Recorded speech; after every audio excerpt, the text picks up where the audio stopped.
విజయ సంకల్ప యాత్ర కొమరం భీం యాత్ర ఇది బాస్రా నుంచి ప్రారంభమైంది. మరి యాత్రకు పెద్ద ఎత్తున స్వాగతం పలికినటువంటి బాల్కొండ నియోజకవర్గం అక్క చెల్లెళ్లకు అన్న తమ్ముళ్లకు ఈ యొక్క కార్యక్రమానికి అధ్యక్షత వహిస్తున్నటువంటి దినేష్ గారికి, ఈ కార్యక్రమంలో ముఖ్య అతిథిగా పాల్గొన్నటువంటి మీ అందరి అభిమాన నాయకుడు పార్లమెంటు సభ్యులు అరవింద్ ధర్మపురి గారికి, అదేవిధంగా ఇంకొక మన శాసనసభ్యులు సూర్యనారాయణ గారికి, అదేవిధంగా మల్లికార్జున రెడ్డి గారికి, భూమన్న గారికి, రంగారెడ్డి గారికి, వెంకట్రాములు గారికి, ఇక్కడ ఇచ్చేసినటువంటి ముఖ్యమైనటువంటి ప్రతి ఒక్క కార్యకర్తకి,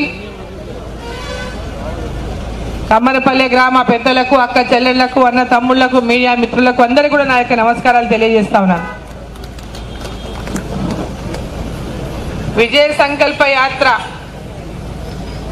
ఈ యాత్ర 20వ తేదీన తెలంగాణ వ్యాప్తంగా 5 ప్రాంతాల నుంచి యాత్ర ప్రారంభమైంది. మన రాష్ట్ర అధ్యక్షులు, భారతీయ జనతా పార్టీ అధ్యక్షులు, కేంద్ర మంత్రివర్యులు కిషన్ రెడ్డి గారు ఈ యాత్రను ప్రారంభించారు. కృష్ణా నది ఒడ్డు నుంచి యాత్రను ప్రారంభించారు. మా పాలమూరు పార్లమెంటు నుంచి మన 5 ప్రాంతాల నుంచి కొనసాగుతున్న యాత్రలో ఎక్కడికి వెళ్ళినా, ఏ ప్రాంతానికి వెళ్ళినా యాత్రకు ప్రజల నుంచి విశేషమైనటువంటి స్పందన లభిస్తూ ఉంది. మరి 10 సంవత్సరాల్లో నరేంద్ర మోదీ గారు ప్రధానమంత్రిగా ఈ దేశానికి, దేశ ప్రజలకు వారు అందించినటువంటి సేవలు, భారతదేశం యొక్క అభివృద్ధి కోసం, భారతదేశ ప్రజల అభివృద్ధి కోసం, మన గ్రామాల అభివృద్ధి కోసం, మన రైతుల అభివృద్ధి కోసం, మన మహిళల అభివృద్ధి కోసం, మన యువకుల కోసం, అన్ని వర్గాల వారి యొక్క అభివృద్ధి కోసం నరేంద్ర మోదీ గారు ఈ దేశాన్ని ప్రణాళికాబద్ధంగా 2047 కల్లా వికసిత్ భారత్ అనేటువంటి సంకల్పం తీసుకొని, వికసిత్ భారత్ అంటే 2047 కల్లా మన యొక్క దేశం స్వతంత్రం వచ్చి 100 ఏళ్ళు మనం పూర్తి చేసుకుంటాం. ఆ వచ్చే 23 ఏళ్లలో 2047కు మనం చేరుకునే లోపు భారతదేశాన్ని ప్రపంచ దేశాల్లో అభివృద్ధి చెందినటువంటి మొట్టమొదటి దేశంగా భారతదేశాన్ని అభివృద్ధి చేయాలనేటువంటి లక్ష్యంతోనే ఇవాళ నరేంద్ర మోదీ గారు ఒక వికసిత్ భారత్ అనే సంకల్పం తీసుకొని ముందుకు వెళ్తా ఉన్నారు. ఒక ప్రణాళికాబద్ధంగా ఈ దేశాన్ని ముందుకు నడిపిస్తా ఉన్నారు. ఈరోజు ప్రపంచ దేశాలన్నీ భారతదేశం వైపు, మన నరేంద్ర మోదీ గారి యొక్క నాయకత్వం వైపు చూస్తున్నాయంటే, ఈరోజు కరోనా సమయంలో కానీ ప్రపంచమంతా కరోనా వచ్చి, కరోనా మహమ్మారి పెద్ద ఎత్తున ప్రపంచాన్ని వణికిస్తున్నటువంటి తరుణంలో అతిపెద్ద జనాభా ఉన్నటువంటి మన భారతదేశం, మరి కోట్లాది మంది చనిపోతారు. 140 కోట్ల జనాభా ఉన్న భారతదేశం, మరి కోట్లాది మంది భారతదేశంలో చనిపోతారు ఈ యొక్క మహమ్మారి వల్ల అనేటటువంటిది పెద్ద ఎత్తున మరి ఆ రోజు ప్రచారం జరిగింది. నరేంద్ర మోదీ గారు మనకందరికీ కూడా ఆత్మస్థైర్యాన్ని, ధైర్యాన్ని నింపి ఒక విశ్వాసాన్ని మన లోపల పెంచి మన అందరికీ కూడా మహమ్మారిని, మనం ఈ యొక్క కరోనా మహమ్మారిని పారదోల్దాం. ఈ కరోనా మహమ్మారికి వెంబడే మరి శాస్త్రజ్ఞులను ప్రోత్సహించి కరోనా టీకాలను మన దేశంలోనే ఉత్పత్తి చేసే విధంగా ప్రోత్సహించి మన దేశంలో కరోనా టీకాలను మరి తయారు చేయించి మన ప్రజలకు అందరికీ కూడా దేశవ్యాప్తంగా ఉన్న ప్రతి పేదవాళ్లకు మరి కరోనా టీకాలు వేయించి, రాహుల్ గాంధీ ఏమన్నాడు, ఆ టీకాలను మోదీ గారి టీకా అన్నారు. అది మంచినీళ్ళు ఏమీ లేదన్నారు. మరి అటువంటి ఒక నాయకుడు ఈరోజు ప్రధానమంత్రి అవుతారంట అని చెప్తున్నారు కాంగ్రెస్ వాళ్ళు. వ్యాక్సిన్ ప్రజలందరి ప్రాణాలను కాపాడడానికి నరేంద్ర మోదీ గారు స్వయంగా తన వ్యాక్సిన్ తీసుకొని ప్రతి ఒక్కరు కూడా తీసుకోవాలనేటువంటి స్ఫూర్తినిచ్చినటువంటి నాయకుడు నరేంద్ర మోదీ గారు అయితే ఈ వ్యాక్సిన్ తీసుకోరాదు, అది మోడీ టీకా అనేటటువంటి మాటలు చెప్పినటువంటి ఒక అవగాహన లేనటువంటి నాయకుడు రాహుల్ గాంధీ గారు. దేశమంతా అల్లకల్లోలంగా ఒక పక్క ప్రాణాలను గుప్పిట్లో పెట్టుకొని భయపడుతుంటే వాళ్ళకు ధైర్యం ఇవ్వాల్సినటువంటి పోయి ప్రతిపక్షంలో ఉన్నటువంటి ప్రతిపక్షాలన్నీ కూడా విమర్శించినాయి ఆనాడు. ఈరోజు మన దేశంలో ఉన్నటువంటి మహమ్మారి కరోనా ఎదుర్కోవడమే కాదు, ప్రపంచ దేశాల అనేక దేశాలకు ఈ టీకాలను అందించి సహాయం చేసినటువంటి నాయకుడు నరేంద్ర మోదీ గారు. ఆ దేశాలన్నీ కూడా నరేంద్ర మోదీ గారిని పెద్ద ఎత్తున మరి ఎక్కడున్నా నరేంద్ర మోదీ గారు భారతదేశంలో మన ప్రధానమంత్రి కావాలి, ఇటువంటి నాయకుడు మరి భారతదేశానికి ఉన్నందుకు కూడా భారతీయులు గర్వపడాలని చెప్పి మాట్లాడినటువంటి విషయాన్ని ఓసారి ఈ సందర్భాన్ని నేను గుర్తు చేస్తా ఉన్నా. ఇది అక్కలు చెల్లెళ్ళు ఉన్నారు. కరోనా వచ్చినప్పుడు ఏంటి కష్టాలు పడ్డారు. మనం బయటికి వెళ్ళాలంటే మూతులకు బట్టలు కట్టుకొని బయటికి పోయినాం, మాస్కులు లేకుండా బయటికి పోలే. ఏ పనికి పోవాలన్నా ఎక్కడ పోవాలన్నా బయటికి పోకుండా ఇండలనే ఉండిపోయినాం. నలుగురం కూర్చొని మాట్లాడుకోలే, ఒకరికొకరు దూరంగా కూర్చున్నటువంటి పరిస్థితి వచ్చింది అన్నాడు. అటువంటి కష్ట సమయంలో పనులు లేక ఉపాధి లేక పేదవాళ్ళు ఆకలితో నిద్రపోకూడదని ప్రతి ఒక్క పేదవాళ్ళకు కూడా ఉచిత రేషన్ అందించినటువంటి నాయకుడు. 6 నెలలు ఉచిత రేషన్, పప్పు నూనె బియ్యము అదేవిధంగా నెలకు 500 రూపాయల వారి అకౌంట్లో 6 నెలలు వేసినటువంటి నాయకుడు. అప్పటి నుంచి ఇప్పటిదాకా ప్రతి ఒక్క పేద కుటుంబానికి గరీబ్ కళ్యాణ్ యోజన కింద ఒక్కొక్కరికి 5 కిలోల చొప్పున ఉచిత బియ్యాన్ని ఆనాటి నుంచి ఈనాటి వరకు అందిస్తున్నారు. వచ్చే 5 ఏళ్ల వరకు కూడా ఆ యొక్క పథకం కొనసాగుతుంది. ఉచితంగా రేషన్ బియ్యం పేదవాళ్లకు అందిస్తామని నరేంద్ర మోదీ గారు చెప్పిన విషయాన్ని ఒకసారి మీకు అందరికీ కూడా నేను తెలియజేస్తా ఉన్నా. మహిళలు కట్టెల పొయ్యి మీద వంట చేసుకుంటారు. ఆ కట్టెల పొయ్యి మీద వంటలు చేసుకొని ఆ పొగకు కళ్ళు దెబ్బతింటున్నాయి, ఆ పొగకు ఊపిరితిత్తులు దెబ్బతింటున్నాయి. ఆడపిల్లలు మా చెల్లెలు అక్కలతో చిన్న వయసులోనే మరి అనారోగ్యంతో బాధపడుతున్నారు, అనారోగ్యం పాలవుతున్నారని ప్రతి పేద ఉన్నటువంటి అక్క చెల్లెళ్ళకి అందరికి కూడా ఉజ్వల గ్యాస్ కనెక్షన్ అందజేసిండు నరేంద్ర మోదీ గారు అని చెప్పి నేను తెలియజేస్తా ఉన్నా.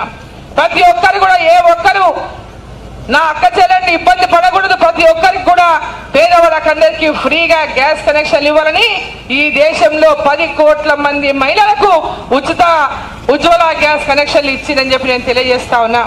ఉచిత రేషన్ బియ్యాన్ని 80 కోట్ల మందికి ఉచిత రేషన్ బియ్యాన్ని అందజేస్తా ఉన్నారని నేను తెలియజేస్తా ఉన్నా. అదేవిధంగా మహిళా సంఘాలు ఉన్నటువంటి మా అక్క చెల్లెళ్లకు ముద్రా లోన్లు, ప్రతి ఒక్క అక్క చెల్లి లక్షాధికారి కావాలి, వాళ్ళందరూ చిరు వ్యాపారాలు చేసుకోవాలి, తక్కువ వడ్డీకి లోన్లు ఇవ్వాలనేటువంటి పెద్ద ఎత్తున తక్కువ వడ్డీకే బ్యాంకుల ద్వారా మీకు లోన్లు ఇప్పించి మరి మహిళలు పెద్ద ఎత్తున ఆర్థికంగా స్వావలంబన పొందాలి. ప్రతి ఒక్క మహిళ ఆర్థికంగా స్వతంత్రాలు అయినప్పుడే ఆ కుటుంబం బాగుపడుతుంది, ఆ కుటుంబం బాగుపడితే ఆ ఊరు బాగుపడుతుంది, ఆ ఊరు బాగుపడితే దేశం బాగుపడుతుందని నమ్మినటువంటి నాయకుడు నరేంద్ర మోదీ గారు ఇలా పెద్ద ఎత్తున మహిళా సంఘాల మహిళలకు లోన్లు ఇప్పించే కార్యక్రమాన్ని, పావుల వడ్డీకి రుణాలు ఇచ్చే కార్యక్రమాన్ని ప్రారంభం చేసిండు. పెద్ద ఎత్తున మహిళలకు లోన్లు అందిస్తా ఉన్నారు. దాదాపు ఒక్కొక్క సంఘానికి 20 లక్షల వరకు కూడా లోన్లు ఇచ్చేటటువంటి విధంగా ఈరోజు నరేంద్ర మోదీ గారు ఈరోజు ప్రతి సంఘానికి సహాయం చేస్తా ఉన్నారని చెప్పి నేను తెలియజేస్తా ఉన్నా. అదేవిధంగా రైతన్నలకు కిసాన్ సమ్మాన్ నిధి కింద 2000 3 సార్లు సంవత్సరానికి 6,000 రూపాయలు రైతన్నలకు కిసాన్ సమ్మాన్ నిధి కింద వాళ్ళ డైరెక్ట్ గా వాళ్ళ అకౌంట్లో జమ చేస్తూ ఈరోజు యూరియా డిఏపి ఇతర ఎరువుల ధరలు పెరిగినాయని వాటి మీద సబ్సిడీ ఇస్తూ ఒక్కొక్క రైతుకు ఒక్కొక్క ఎకరాకి 18,000 నుంచి 25,000 వరకు వారికి సబ్సిడీ కింద సహకారం కేంద్ర ప్రభుత్వం నరేంద్ర మోదీ గారు అందిస్తా ఉన్నారని చెప్పి నేను తెలియజేస్తా ఉన్నా. అదే కాకుండా ఇవాళ పెద్ద ఎత్తున రైల్వే మార్గాలు కానీ రోడ్డు మార్గాలు కానీ గ్రామాల్లో సీసీ రోడ్లు కానీ డ్రైనేజీలే కానీ ఎల్ఈడి బల్బులే కానీ తాగునీటి వ్యవస్థనే కానీ ఈరోజు చెప్పుకుంటూ పోతే ఈ రాష్ట్రంలో అభివృద్ధికి నరేంద్ర మోదీ గారు గతంలో కేసీఆర్ ఒకటే చెప్పిండు, మాకేమి ఇస్తలేడు. కిషన్ రెడ్డి గారు స్వయంగా ప్రజెంటేషన్ ద్వారా పీపీటీ ప్రజెంటేషన్ ఇచ్చిండు. ఈ రాష్ట్రానికి దాదాపు 10 లక్షల కోట్ల రూపాయల సహాయాన్ని నరేంద్ర మోదీ గారు అందించిండు గత 10 ఏళ్లలో అని చెప్పి సందర్భం నేను తెలియజేస్తా ఉన్నా. అదేవిధంగా ఇప్పుడు ఉన్నటువంటి ముఖ్యమంత్రి రేవంత్ రెడ్డి గారు ఆయన అధికారంలోకి వచ్చి 2 నెలలు అవుతుంది, ఇంకా 4 రోజులు పోతే అప్పుడే మొదలు పెట్టిండు ఆయన కేంద్ర ప్రభుత్వం మీద విమర్శలు, పక్షపాతం అని. ఆయన అధికారంలోకి వచ్చిందే 2 నెలలు కాలేదు.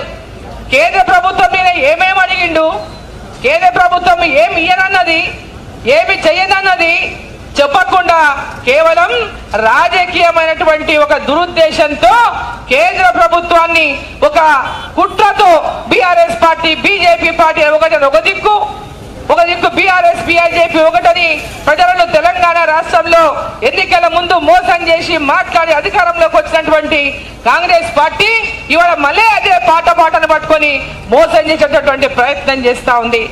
ఈరోజు వీళ్ళు ముఖ్యమంత్రి అయినాక ఎమ్మడే ప్రధానమంత్రి గారి దగ్గర పోతే ప్రధానమంత్రి గారు సమయం ఇచ్చిండ్రు. తెలంగాణ రాష్ట్రానికి పూర్తిగా అండగా ఉంటా, సహాయ సహకారాలు అందిస్తా అని చెప్పిండ్రు. ఇక్కడ వచ్చి అక్కడనేమో సానుకూలంగా మాట్లాడిండు, సానుకూలంగా చెప్పిన స్పందించి చెప్పి రాజకీయ రోజు ఓట్లు వచ్చే వరకు ఓట్లు రాజకీయం చేస్తున్నటువంటి కాంగ్రెస్ పార్టీని ఇది ఏమాత్రం కూడా సమంజసం కాదని చెప్పి ఈ సందర్భం నేను తెలియజేస్తా ఉన్నా.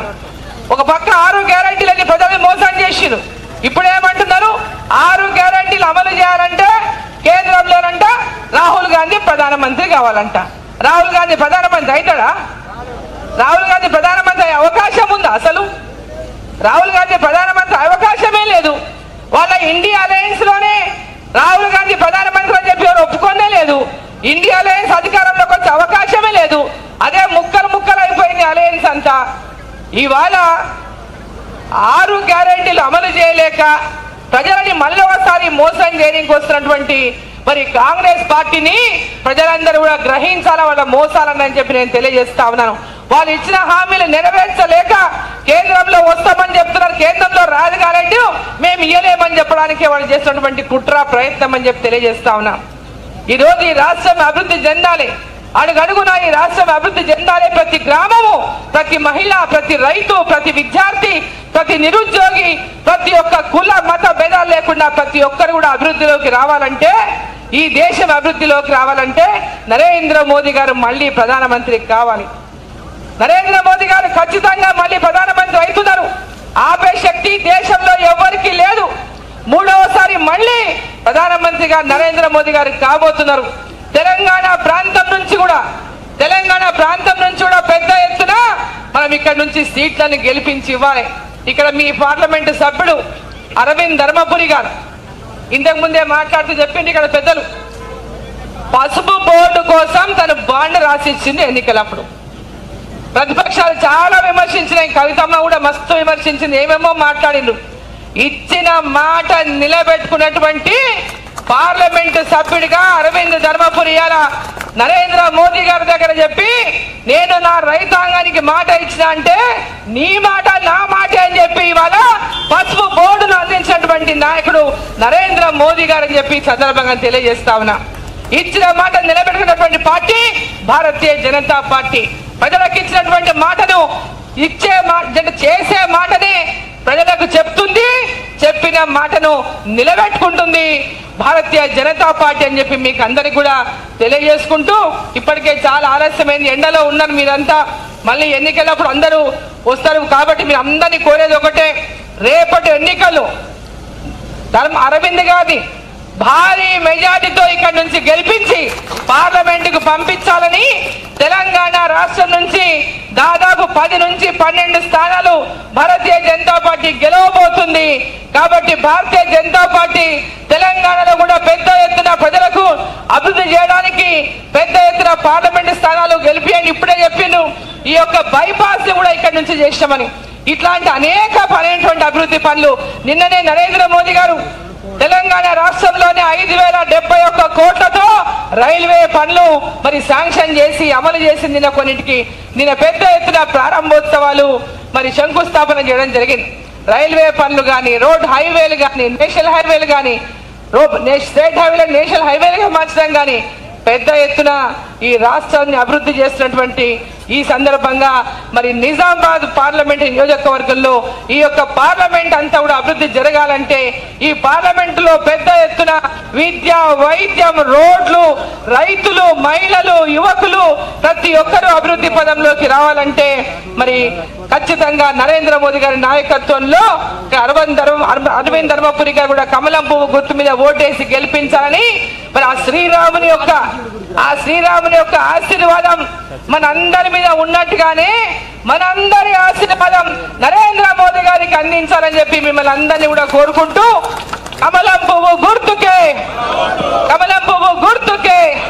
అందరు రెండు చేతులు ఎత్తండి తల్లి, రెండు చేతులు పిడికిలి బిగించి భారత్ మాతా కి జై శ్రీరామ్, జై శ్రీరామ్. నరేంద్ర మోదీ గారి నాయకత్వం, అరవింద్ ధర్మపురి గారు జిందాబాద్.